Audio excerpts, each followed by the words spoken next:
Okay. It seems to be taking a minute for it to come through to YouTube. I'm still waiting. Let me see if there's anything.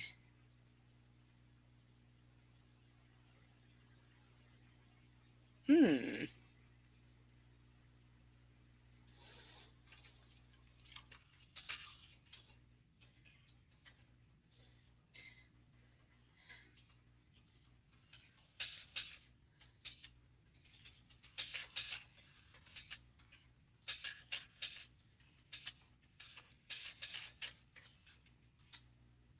Okay, so it seems like there's a delay. I don't know why. Ah, there we go.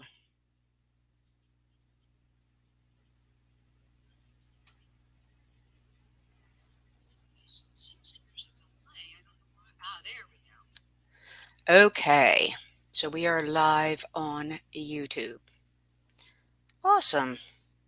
Let me just make sure I've gotten all of my checklist stuff done, and then we will begin to go live.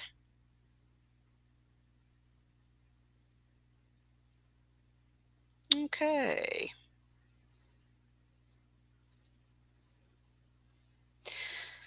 So we are about to get started with today's content. Welcome, everybody. So glad to see you all.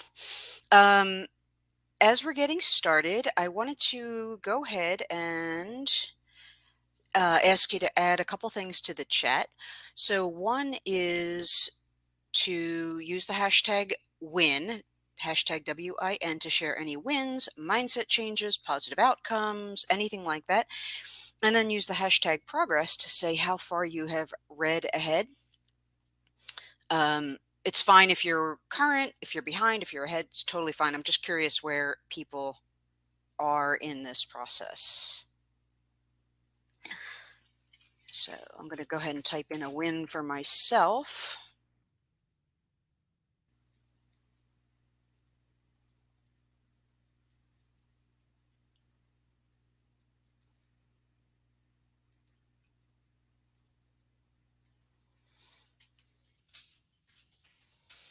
Which is that I finished 3 long overdue projects.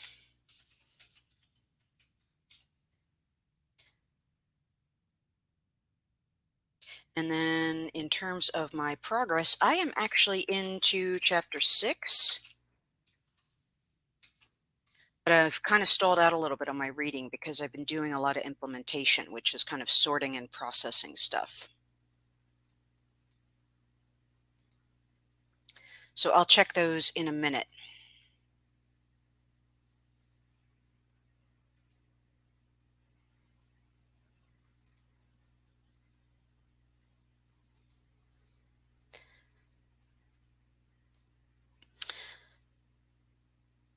So, hello and welcome, everybody. This is Michele Christensen of One Noteworthy Life, and this is stream number 2 of Getting Things Done here on my channel. We're going to be going through the entire book section by section, focusing on implementing what we read, and then we'll be taking your questions and comments throughout this live video in the YouTube chat screen or chat box, and you're always free to comment later if you're watching on replay. Super chats are available at the bottom of the chat box, and those will be available throughout the live chat. And this is a way to financially support the channel and get your comment highlighted. So we are working from the updated 2015 version of the book, which is available on Amazon. This is what the cover looks like on your screen. I've put a link to that in the description if you need that, and that link is my Amazon affiliate link. And I would love it if you use that because I earn a small commission at no cost to you. And I did see that a bunch of people used it, so thank you to everyone who did. Now, if you haven't read GTD or you're just curious, go ahead and listen in. We're only on chapter 1, and you have plenty of time to catch up. And I do want to encourage you to really make use of that chat, weigh in with your comments, questions, thoughts, ideas, insights, things that worked, didn't work, etc. One of the reasons I chose to do this live is so that we could have that interaction. And I am very passionate about sharing knowledge so that everyone can benefit. So today we're covering chapter 1. And as with all the streams in this series, we're operating under the assumption that you've already read chapter 1. And so this will be more of a review and discussion. And we may have a small group today because I was very late in doing my promotion for the stream. So I am going to go ahead and check the chat.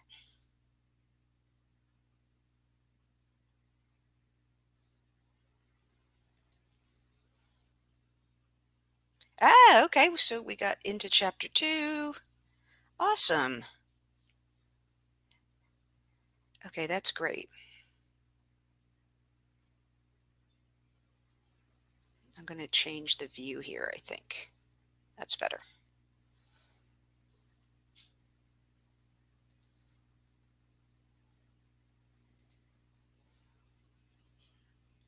And if anyone has had a win that they want to share, that would be awesome. You can put something big or small. It's totally fine.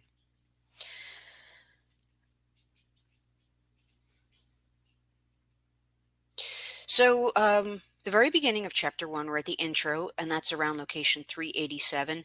Anytime you see these numbers highlighted with orange, those are Kindle locations. And we have the very first sentence of the book is where we get into this idea of what GTD can do for us. And I wanted to share that I had this note that I can't change the number of things I have to do, but I want to feel control over them. I want to get far enough out ahead that I know that nothing is looming to bite me in the back. The second thing I want to highlight is the operational style. It's kind of a necessary mode for people who are overextended. And is anyone not overextended? I feel like I don't know anyone in my personal life who doesn't feel like they just have way too much to do. So around location 397, he lays out 3 key objectives.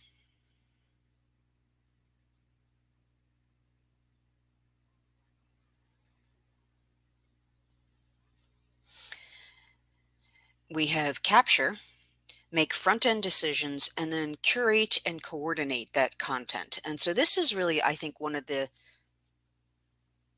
kind of a big picture overview of GTD. We want to capture everything, make a front end decision about what that thing is and what it means to us, and then coordinate, curate, manage, organize all that content. So these are the sections in chapter 1. I kind of like the alliteration with the P's, but we have the problem, which is quote unquote too much to do. And some of this is my language. I want to respect the copyright of this, like the value of the work. And I also want to add some original thought to it. So the problem is too much to do in my language. The promise is that even with that, you can be ready and relaxed. The principle is managing your commitments, and the process is managing your action. And I love this. We'll talk about it more later, but really, it's the answer to get out of this feeling is managing your action or what you do.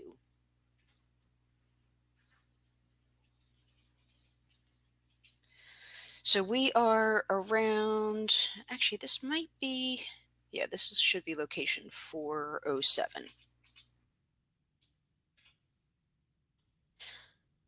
So I'm going to go ahead and check the chat before we jump into the problem.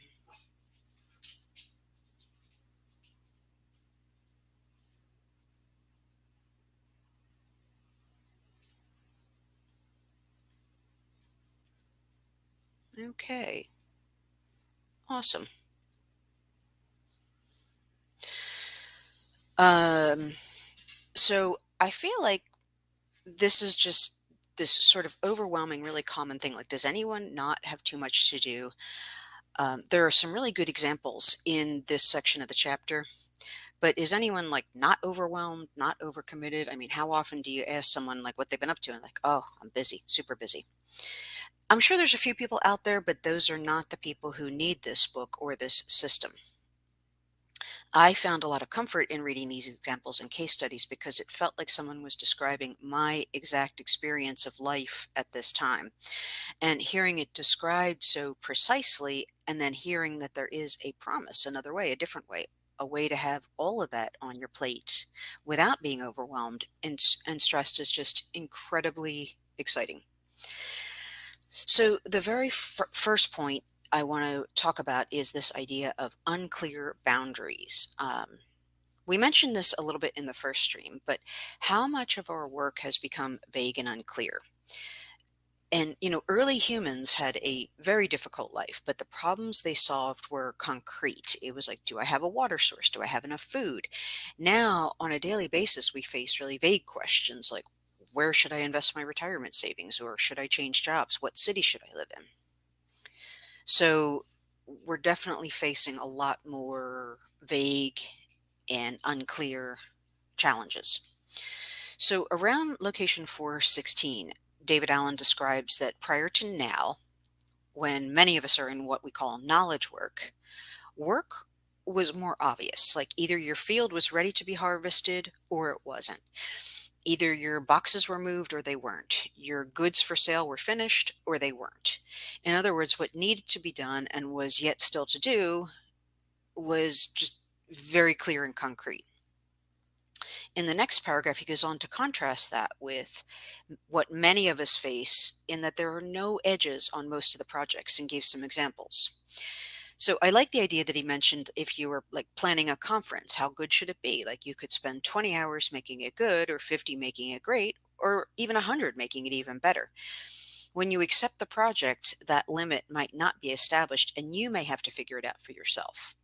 Now, just to be clear, I would 100% rather live in the current era we are in, where we have just these unprecedented opportunities. But at the same time, we do have to acknowledge that this idea that the nature of work has changed and we're now facing these ambiguous things and sometimes there's not clear edges, and that's part of what creates this pervasive stress that hangs over a lot of people. It's just really hard to get a clear sense of when I'm done or if I'm current. So around section location 431, he goes on to flesh out this idea with some examples of how our physical work environments have changed and the way we work has changed, and that's contributed to the lack of edges. For example, a lot of people work on teams with people from around the world, and most of us have cell phones on us, which means we're always available. We have multiple means of communicating, so there's a lot of different inputs. And for someone who worked either in an office at some point in the past or in a more physical line of work, like somebody like a blacksmith, when they're done for the day, they leave and it's just finished, it's complete. Whereas for people now in knowledge work, it's much harder for us to call it a day and clock out when your office is on the device in your pocket and your colleagues on the other side of the world are just starting their day. The point of this is that not only has the actual work changed, like the projects, but the way we work has less clear edges too. So I really like that not only has the actual work we do gotten less clear, but the way we work has gotten less clear, like the edges are less clear. Around 441, he references this idea of the rapid pace of change in jobs and lives. And there's a quote on this page that says, most of us have in the past 72 hours received more change producing, project creating, priority shifting inputs than our parents did in a month, maybe a year. Now, I think this is a great quote, and I'll talk about that in a minute, but I do have a slight quibble with talking about our parents because I think most of us would have to go back to maybe our grandparents to get that level of difference. However, this quote makes a really good point, which is that this is a time in human history where life changes so much more quickly than at any other time. Like, imagine the difference between living in, say, 100 AD versus 600 AD. Um, that's a dog drinking, if you can hear that in the background. The times would not be that different between 100 and 600 AD. There's going to be some difference, but compare that to how much life has changed for us in the past, say, 10 or 50 or 100 years. 100 years ago in the US, automobiles were just becoming a consumer product. Houses were just getting electric and plumbing. TVs were 25 years away for most people. And, 100 years is a human lifespan. It's a long one, but it's a human lifespan. And even if we go back 10 years ago to 2011, smartphones were just reaching a tipping point, depending on who you ask. Sometime around that time, we reach a critical mass of half or more adults having a smartphone. And that was really life changing. Putting that in the context of human history, the massive change of life between pre and post smartphone happened in roughly 10 years. The iPhone came out in 2007, so at the outside, it's maybe 14 years. So now we have amorphous work, amorphous way we work, and a rapidly changing world. That brings us to location 457. Is stability possible? And the answer is maybe, possibly. In this section, we're around location 457. He mentions a long list of things that would have to stay stable for this to be true, like stability. So, you're not moving house, relationships aren't changing, births, deaths, health issues, new ideas, new goals, financial issues, environmental issues, etc. So if all of those things stayed stable, then you might be able to manage your life in a relaxed manner. But it's really hard to achieve for most people because organizations change, like the place you work. Even if you haven't changed organizations or jobs, the organization itself is constantly undergoing change. We also change careers a lot more often. And he mentions that, we change careers as often as our parents change jobs. And then we have a fast changing culture like lifestyle, technology, all those kinds of things. And then I made a note. I'm reading in the Kindle, so I have my notes to look back on. I wrote yes on this. I feel like we barely have time to settle from one thing before the next comes. Um, and when things changed more slowly, there was time to settle after each new thing. Like we didn't have this, just one thing after another. At around location 469, he mentions this sentence saying, if while you were, let me go back to this. Okay, so we're here about halfway down. Around location 469, there's a sentence saying something like, if while you were reading this, so in the last few minutes, you've been distracted by other things or tempted to check email or something else, you're experiencing the exact problem this chapter is laying out. And I have one thing to say to that. Busted. Totally busted. I just thought that was so funny because I was distracted, of course, while I was reading this. So going on to the next bullet point, old habits and models are insufficient. This is around location 478. So most of the traditional tools and models just don't work anymore. So there's this sort of generic idea that a lot of people put out that you start the day, you list your most important, 3 or 5 or 6 items or whatever, and you do those first. And then often, before the first hour passes, something comes up and pushes you off of those things and onto something else, or what the most important 3 or 5 or 6 items are changes. So it's just that kind of model may not work for you. At this time in our experience of working, focusing requires new ways of thinking and working and managing our commitments. So a lot of this work needs more focus. So we need to focus more, and it's harder than ever to do. And under this idea of old habits and models are insufficient, like, we talk about like using a calendar. Well, calendars have come so far. Like, imagine the functionality of Google Calendar. It's free and it does so much, but it still only handles a certain portion of what you need to stay on top of. And you can color code and priority code your to-do lists and stuff. But again, like one new input can just toss that out the window. So far, we have fleshed out that work and life have changed. What used to work does not work anymore. And then around location 496, he gets into this concept of the big picture versus the nitty gritty. So this section begins by establishing what I think we can all agree on, that it's very important to be guided by your big picture, your values, your big goals, your life vision. But to that, I would say, like, how can we really do that when most of us are functioning like this? And if you haven't seen this, this is a carnival game called Whack-A-Mole. And you get a hammer that you see the guy is holding, and these little animated moles pop up out of the holes, and you just have to keep whacking them down as quick as you can. And the problem is they come faster and faster, and eventually you lose, but you may win a prize if you last long enough. And I just think this is such an apt metaphor for how life sometimes feels right now. You're just whacking things as fast as you can, and they just keep coming faster. So it makes it harder to keep track of those big, lofty goals when you're just getting, whacking the moles every single day.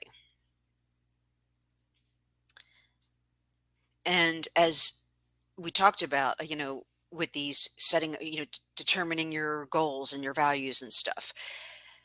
I have personally done that. I'm sure you've done that.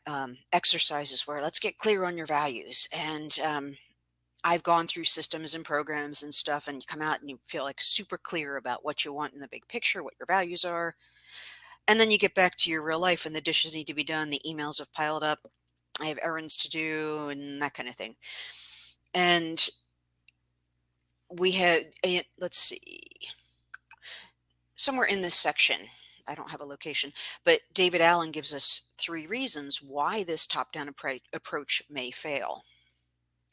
So one is there's too much distraction. Like we've already referenced this quite a bit, that you start with something really important, one new input comes in, and you're just knocked off course.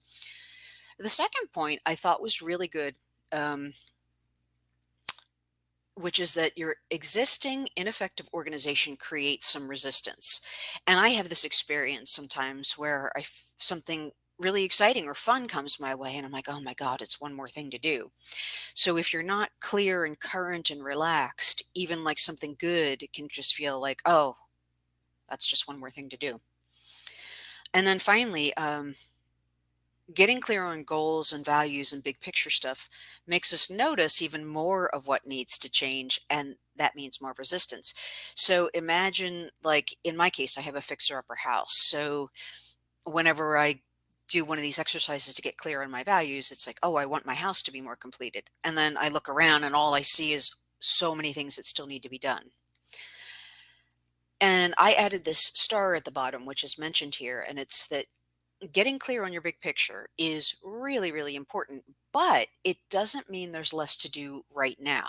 So that I think really capsulates the problem. It's just that you can focus all you want on the big things, but you still have all these things to do right now.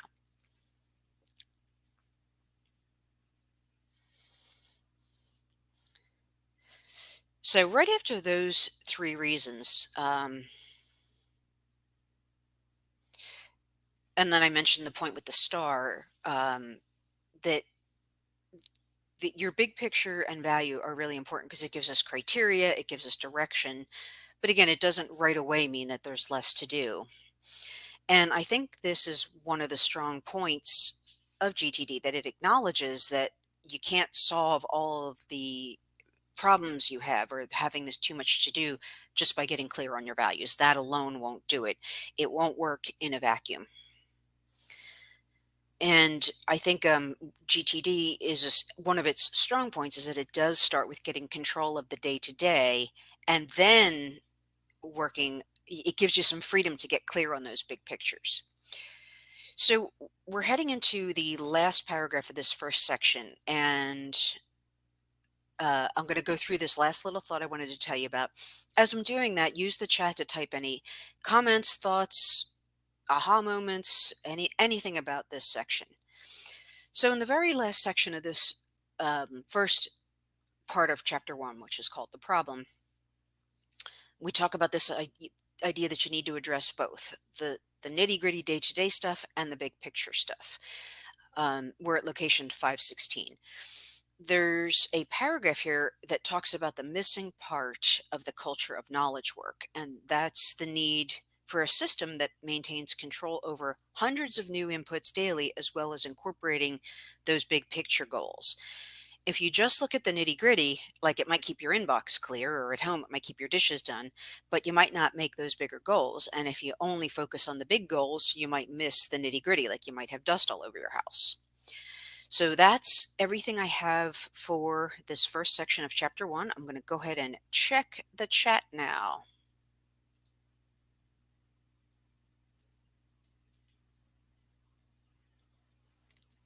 Okay.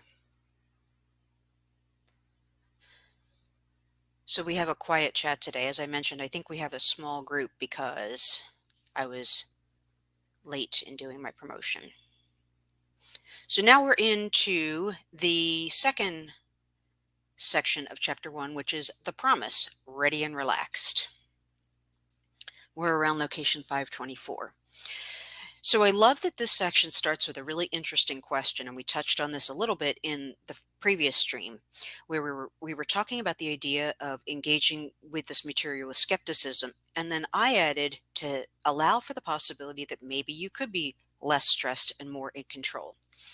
So this section starts with the question of like, what would life be like if you were in control of all your stuff? Um, and to the best of your ability, I invite you to really give it a chance and imagine what that would be like.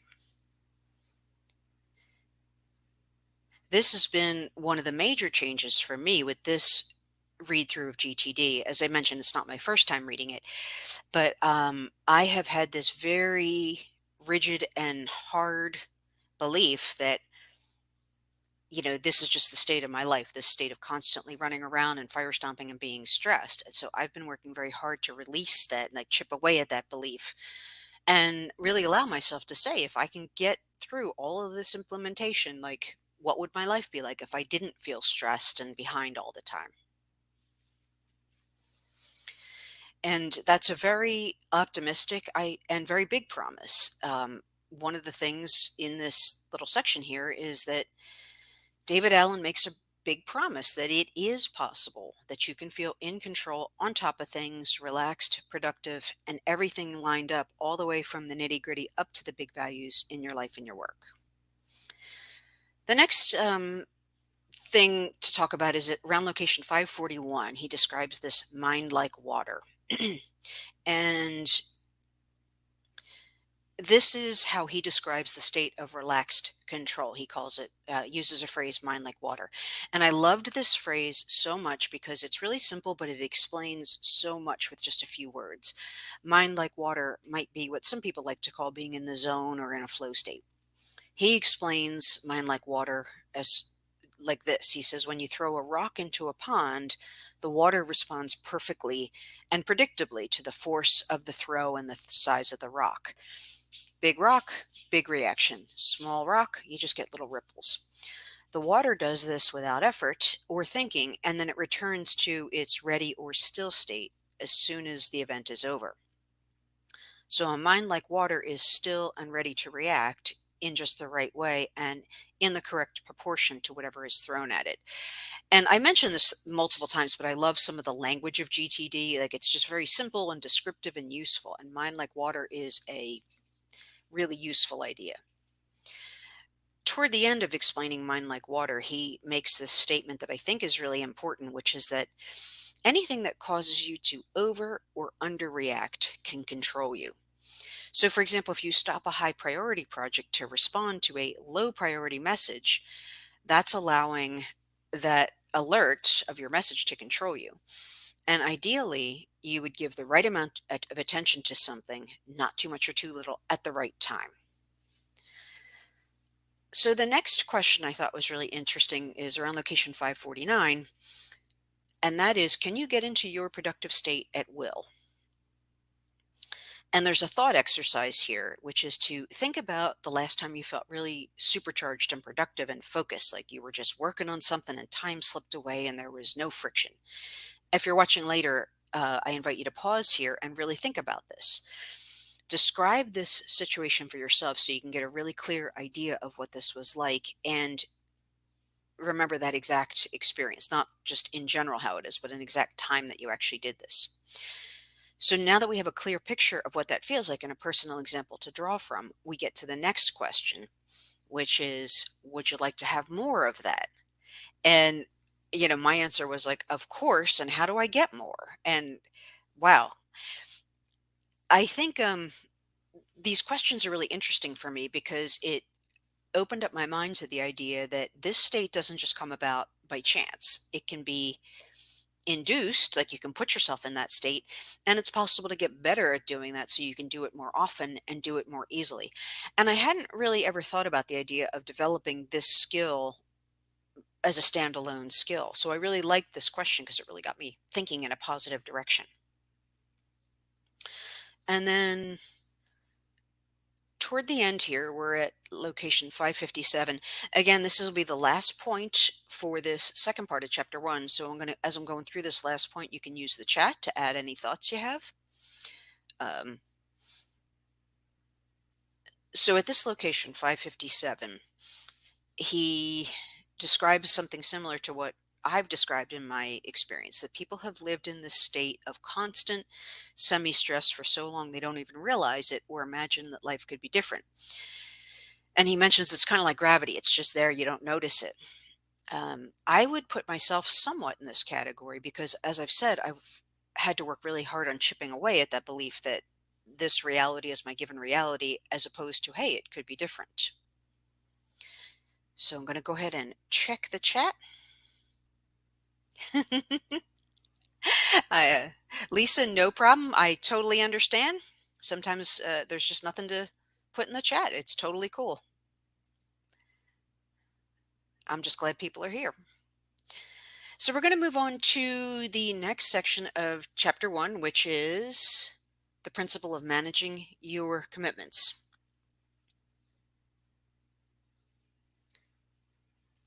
So we are at location 563.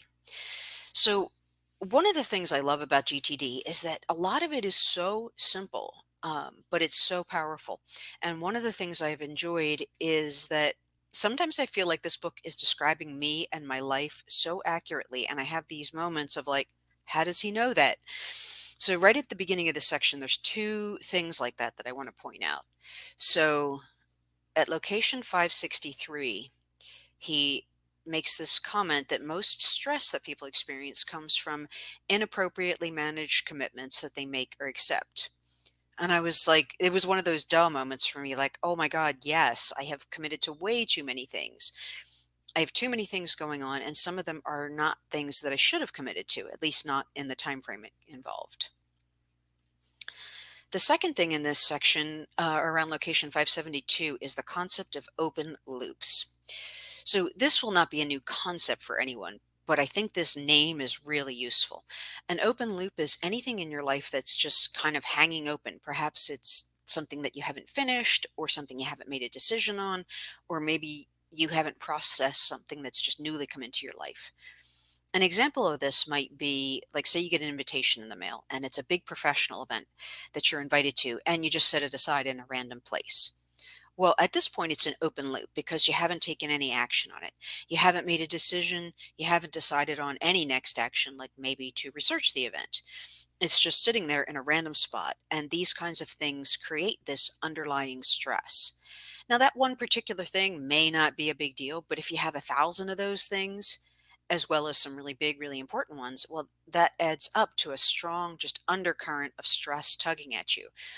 And to me, it kind of feels like strong static on a TV or an audio signal. David Allen defines open loops as anything that's pulling at your attention that doesn't belong where it is, the way it is. As I referenced earlier, an open loop can be a really big item, so he uses the example of ending world hunger. It can also be something really small, like replacing a light bulb. So, my suggestion at this point is to internalize this concept and start looking for open loops in your life and using the word and naming your open loops as such. As we get further in, you'll see some of the ways of closing up those open loops. And spoiler alert, it doesn't always mean doing that thing, it can just mean making a decision and putting the thing where it belongs, either virtually or physically. As you work on internalizing this concept, notice how your open loops nag at you and use up your mind and brain power. And ultimately, we have to close all of our open loops to feel calm and on top of things. So, in the next section, he describes 3 requirements for managing commitments. And these are behaviors and activities. So, one is capture. So, do not hold things in your mind. Get them out of your mind and into a trusted system. And we'll be talking more about the idea of a trusted system. That's a system where you know you'll go back and you'll see it at the right time. And I have heard people say, like, oh, I write things down all the time, but I never go back and look at it. Well, that's not a trusted system. Um, so, yeah, a trusted system means that you know you will go back and see it. Then we have clarify. Clarify what your commitment is if you decide to commit to it, and how to progress toward it. And then the third is use reminders. And this kind of harks back to that trusted system, which is that you must be able to trust that your reminders will reliably remind you when you need it.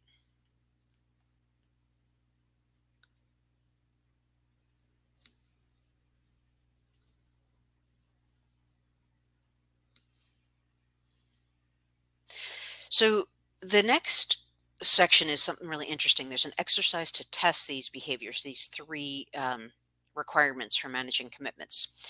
So I'm going to assume you've done this, and if not, you can pause at this point and do it on your own instead of us sitting in silence on stream to give everyone proper time to do it.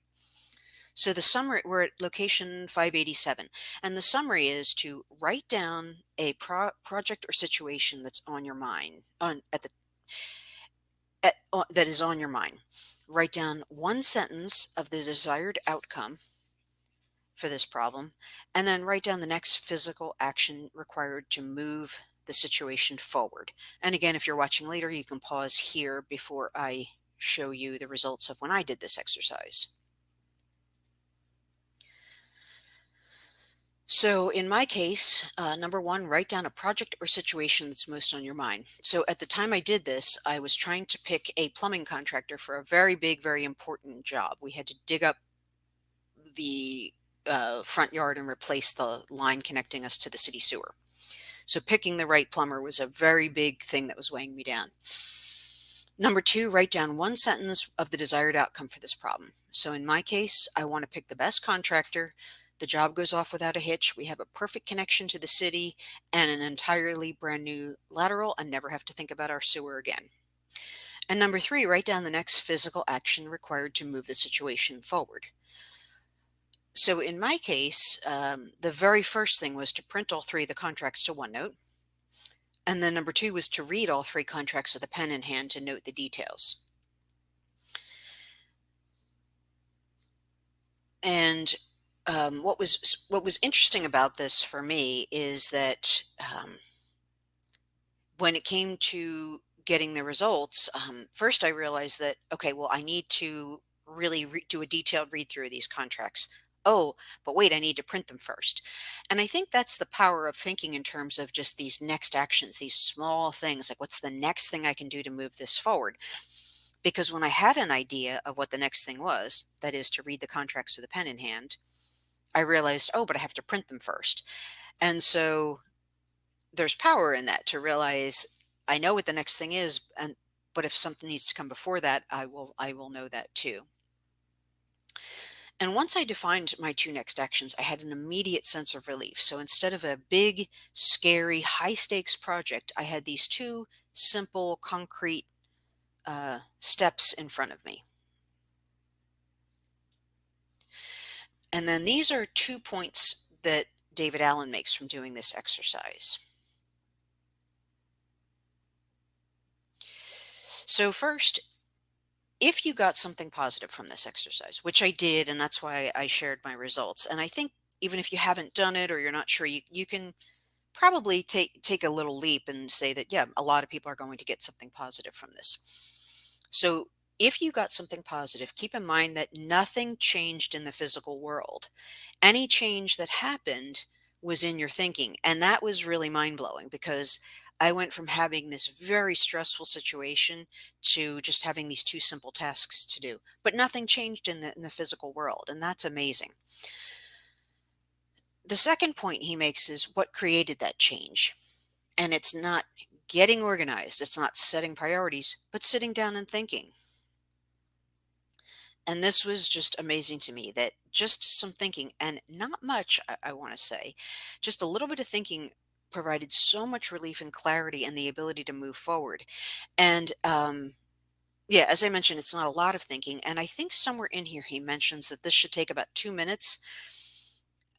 and it's just enough to solidify your commitment to this thing that's on your mind and figure out what the next action is. And I think that is about what it took me, 2 or 3 minutes. Um, and then in this section as well, David Allen points out that people think a lot. And I think we all do this. Like when I was going through this thing with the plumber, it was on my mind all the time and I was stressing about it. But we're thinking about this thing, like in my case, the plumber, instead of doing this kind of structured thinking about what would be the next thing I can do to move this ahead, like we did in this exercise. And I think this is really powerful too, because you might think that, oh, I'm thinking about this all the time. I just can't make any progress. Instead of taking 2 minutes to do this structured exercise and actually making some progress. So it's that structured thinking that's helpful.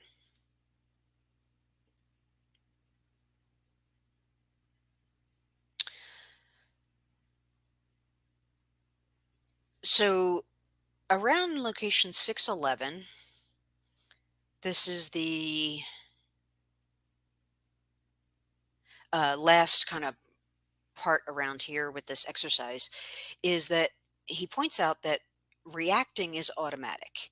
In this case, the automatic reaction for me would be to be overwhelmed and stressed and thinking of all the worst case scenarios. The type of structured thinking we did in the exercise is not automatic, but you can train yourself to use this type of thinking more often and sooner. And the exercise that we did is a real life experience people have when doing knowledge work. Um, One of the lessons to take away from this is that you have to think about your stuff more than you realize, but not as much as you're afraid you might. And that's an awesome statement because in the exercise, it took about 2 minutes to get clear and reduce the stress around this thing. It didn't take hours. So it's important to remember that an investment of just a few minutes of structured thinking can provide a very big yield.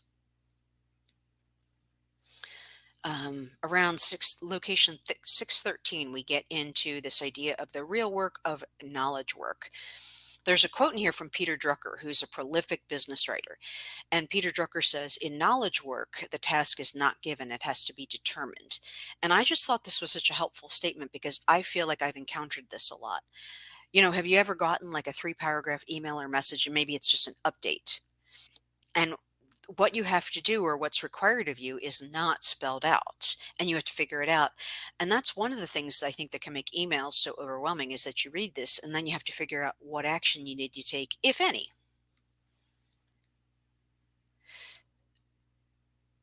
So around location 619, I think there's an important point about we might find ourselves resisting this need to stop and devote actual time to thinking. This is something that I haven't seen talked about a lot, that we need time to think about our work as well as do it. And many of us are conditioned to react to what's in front of us or the squeaky wheel. And in our this type of thinking is something that my like illogical brain tells me is a waste of time. Like, don't just sit there, you could be doing something. But I'm retraining myself to value that thinking time. What the exercise in this section showed was that just a small amount of thinking in this way can help us get way more done than randomly jumping in and doing the first thing that happens to be in front of you or sitting there stressing about it. So around location 621, we get into this idea of why things are on your mind. And David Allen gives a very concise description of most often it's something that you want to be different, such as a phone call that needs to be made or a credit card error that needs to be resolved. That remodel needs to be completed. But one, you haven't clarified the outcome you want. Two, you haven't decided the next physical action. And three, you don't have reminders of the outcome and the action steps. And then I would add, and the information is, oh, I should say, is not stored in a system you can trust fully. Um, if this thing is something valuable, your brain's just going to keep pinging you until you put that thing someplace safe where you know you will revisit it at the right time. And things tug at our minds, which keeps us from being fully present until you know it's handled. And handled doesn't always mean done. It can just mean that it's put in its correct place.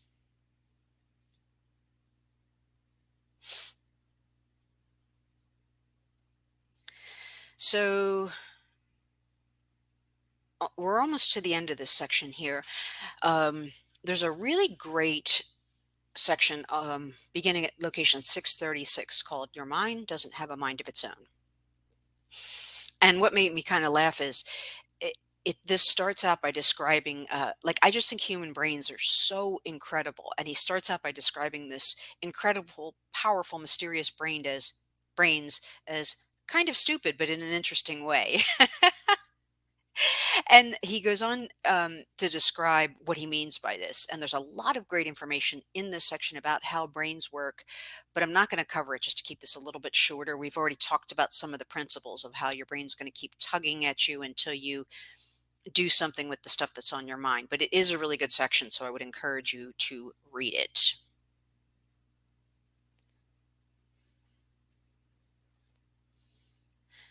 The final section of this part of chapter 1, the principle, is the transformation of stuff. As I mentioned before, one of the things I really like about GTD is that the language is really simple and useful for naming things that we experience. Just as we talked about open loops earlier, in this section called the transformation of stuff, we get to the concept of stuff. Around location 654, we get the GTD definition of stuff, and that's anything you have allowed into your world, either physical or psychological, that doesn't belong where it is, but for which you haven't yet determined exactly what it means to you or what the desired outcome is and what the next action step is.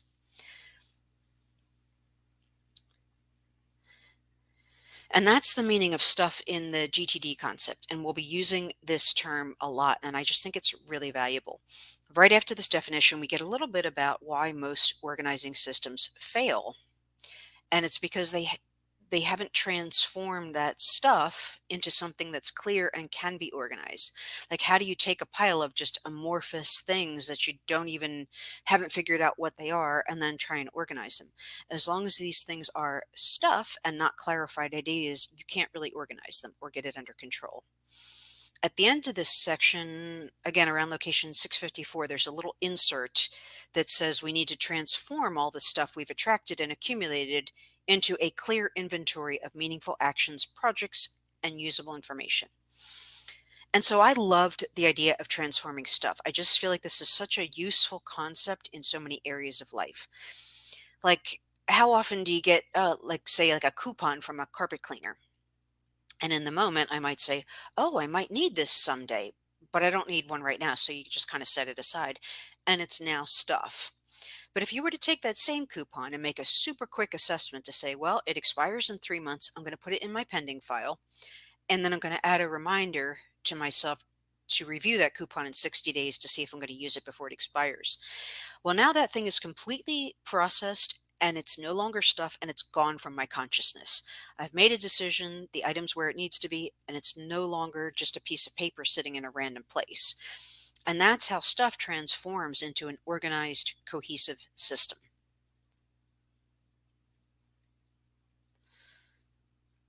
So we're heading into the last little point I want to make from this section called the principle. And as with the last few sections, go ahead and type anything in the chat that's on your mind.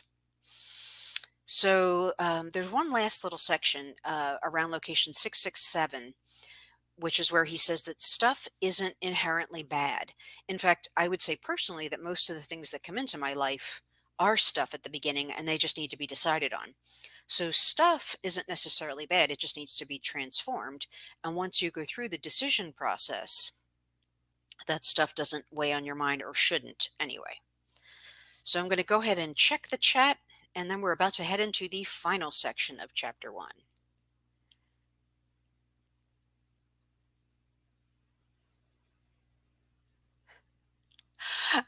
So, yes, Lisa, if it's on your mind, then your mind isn't clear, was revealing to me. Yes, stress tugs at you.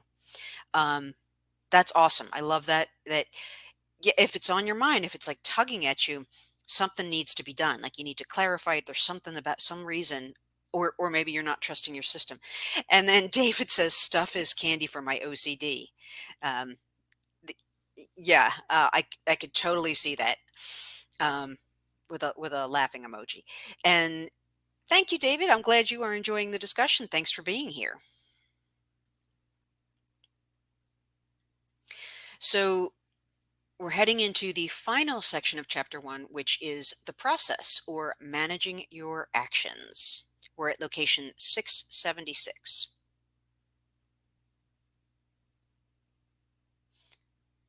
So this final section is, in my opinion, the most enjoyable because um, it gets into the process, like how are we going to do these things? So far we've been laying out kind of the backstory, the hows, the whys, the underlying ideas. Now we're getting into the actual process of managing action. So this section starts with a really encouraging and optimistic message, which is that you can train yourself to be faster and more responsive and more proactive in dealing with all the stuff you need to deal with. Now, I know I'm not alone, and we've talked about this in the book discussion of just this massive amount of stuff we get as inputs every day. And the idea that over time you can train yourself to just become better at making fast decisions. And I feel like the more refined and further along you get with GTD, the better you get at this particular skill. So you may be able to slow down your input some, but even if you can only slow them down to a point, you can get way better at making these front end decisions. So around location 684, there's an important concept mentioned, which is that you need to get in the habit of keeping nothing, underscore nothing, in your head. And I love this because it's been really helpful to me in keeping my mind clear. The more you can keep your head clear, the more brain power you'll have available to do the things that matter more to you. Around location 685, he mentions that managing action is the prime challenge. And I really liked this concept of managing action, like the actual things you do, versus some of the other ideas of personal management that are spelled out in the next few bullet points.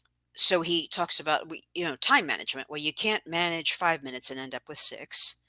You can't really manage your information overload. And as David Allen says, otherwise you'd walk into a library and die. And then you can't manage your priorities. You have them, you don't manage them. And then the final line of this, he says, is the key to managing all this stuff is managing your actions. And I love this because it's simple but so powerful. And the note I made in my Kindle as I read this is this felt very concrete to me. Like managing my actions is kind of like managing socks in a drawer versus trying to manage some big amorphous and ever-changing blob. Um, The next point I want to mention is around location 693. There's a phrase that says, you can't do a project, you can only do a next action related to it. And I love this because it's so powerful and interesting. We'll get into more examples later, but one of the examples I've heard in GTD context is that, let's say you're tasked with planning someone's retirement party. Well, that's not something you can do. What you can do is some first action on that project. Like it might be to call the person's spouse and find out what kind of party they might like, or it might be to call someone in another department who just threw a retirement party and find out what they did. There are all kinds of small actions that could be your first action. And then, of course, there's going to be a bunch of follow up actions. But this party will only happen if you take action after action after action, none of which is plan the party. So that, yeah, I just love that idea that everything you accomplish is going to be just accumulation of small steps. The second point from this section I really like is around location 694. There's an indent that says lack of time. Or I'm sorry, it says things like projects rarely get stuck because of lack of time. They get stuck because what quote doing unquote would look like and where it happens hasn't been decided. So this is really powerful to me because it gives an alternative to the oh my gosh, I don't have time for that. Instead, I can think of what if I just sat down and defined what the next few actions were and then crank them out. If you're waiting to find time to do something that's big and undefined and amorphous, you won't ever find that time because you haven't determined what to do. But if you can just determine those first one or two or five actions, you can make progress on something and move it toward completion. Now, Allen is very crafty and he knows his stuff after having done this process and this work for decades with thousands of people. Right after this text indent we just discussed, he fleshes out this idea that it's often not a lack of time, it's a lack of clarity about what to do and where the action should take place. Now, most of us are going to say, "Oh, that's not me. My problem is lack of time," myself included. However, in the very next paragraph, he kind of puts the kibosh on that and says, "I have found that lack of time is not the major issue, although they, meaning his clients, may think it is. The real problem is the lack of clarity and definition about what the project is and what the next action steps are." And so I like that because it's more empowering. Like when we say, "Oh, I don't have time," it just you're taking your own power away. Whereas if we say, "I need to get more clarity on this and then I can move forward," it puts the power back on you to do this thing. Now, right after this little discussion, right around location 701 or 702, David Allen mentions the concept of clarifying things on the front end when stuff comes into your life. It should get clarified right away or stashed in an inbox and then clarified on a regular basis. The idea is that you're making decisions and getting clear about it, about what a thing is up front, rather than on the back end when it's been sitting there bugging you for a while, or maybe even crops up to bite you in the back because you missed a deadline or you weren't expecting something. And then the final thought in this section, also around um, 701, 702 somewhere, um, is that he says getting things done, and that's with not with capital letters, so not referring to the system, but actually referring to accomplishing things, requires two basic concepts, and one is defining what done means, and the other is define what doing looks like. So it's what does the final project looks like, and what do the actions that you need to take to get there. And then he adds the final thing that these two things, defining done and what doing looks like, are not always self evident and they're not obvious for most people about many or most of the things that have their attention. And I think that's particularly true of knowledge work. So around location 703, we get into the value of a bottom up approach. And in this section, David Allen clarifies why GTD is set up more as a bottom up approach rather than top down. And we talked about this a little bit earlier, that many productivity and vision systems start with your goals and how you want your life to be and then work down. And the problem I think most people have in implementing that is that we're just too inundated at the daily level. We're just trying to keep things at bay, and if you can't really get control of that daily inundation, you can't rise above it to think about your vision. So this makes a lot of sense to me. I would love to use some other methods that have this top down thing where you start with what your day what you want your life to look like and work toward it. But if all the day to day but the day to day stuff I have, it just kind of inundates me too much. So I really have been gravitating to this idea of, let me get control of the day to day and free up some brain power to do the higher level thinking. And he describes, toward the end of this, he describes trying to do this higher level thinking where you're inundated with your day to day stuff. It's like trying to swim in baggy clothing. And I love this because if you ever have tried to swim with full clothes on, it's so much harder than just swimming with a swimsuit. It's just a really apt description. Um, And then finally, on a positive note around this, around 718, location 718, he talks about how the people he has worked with, once they kind of clear the decks and get the mundane under control, that their brain starts just having this stream of incredible ideas and visions. And that's what happens when you free up all the constraints of being tied down to the day to day inundation.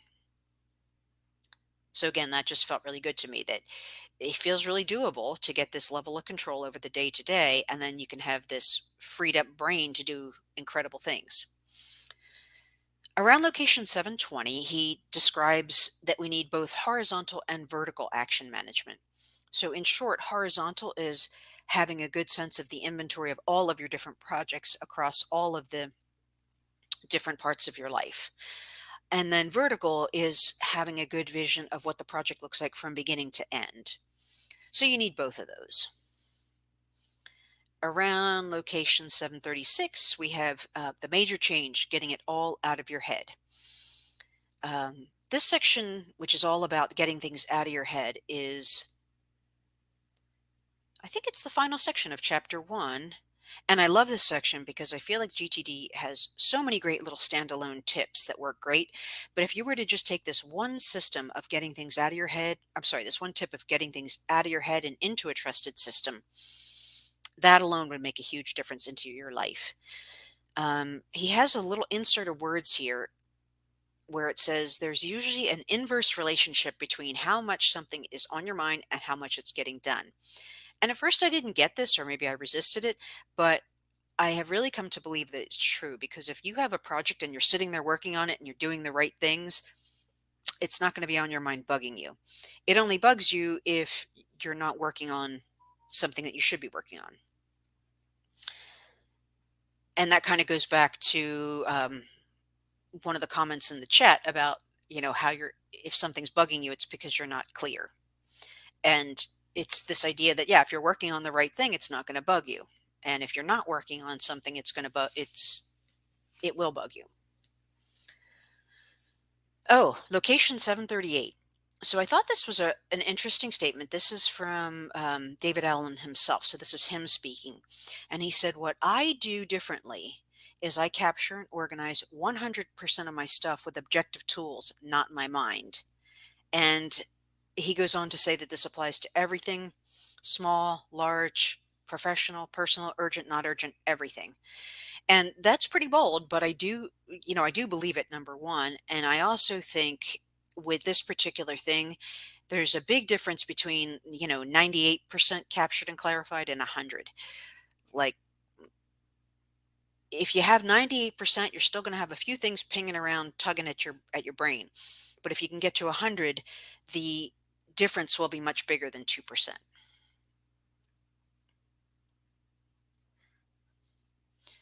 So,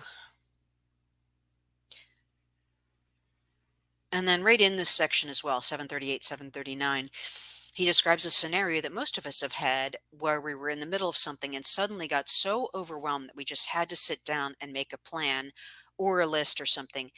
And once we did that, we felt some relief. So that's a pretty, reasonable thing. I think most of us can agree with that. And then he makes the next logical leap and says, well, okay, if that works, like, why wait until you're overwhelmed? Why not do it ahead of time so that you don't ever get to the overwhelm? And I love that because it's like, yeah, why do we wait until the need is urgent? And then he said, that's how you get to mind like water, the way GTD promises. You spell things out ahead of time. Don't wait until it gets urgent. Um, so around location 755, David Allen again talks about um, how he makes intuitive choices based on his options as he goes throughout his day. Instead of having to think about what his options are all the time, he just makes these intuitive choices as he goes throughout the day. Now, I don't know if I've gotten that far, and I don't know if I would, to be honest. I think I prefer a little bit more structure in how I make choices of what I do. But I think what's important is that when you're clarified, what the options of what to work on are clear and you just need to pick one, as opposed to every time you change tasks throughout the day going through your entire system and seeing all the different things you could be working on, or assessing all the different things you could be working on. The options should always be clear and in front of you, and all you're doing is making a choice as you go. So the next section, from location about 762 to 777, there's some great information on focus, memory, and mind. And again, I do really think this is good information. It has some of that cognitive science that he talks about, and there's things about how the brain works and stuff. It was just too much to include here.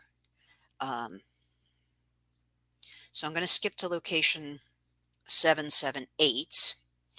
And he makes this statement that says, as soon as you have two things to do that are stored only in your mind, you've generated a personal failure.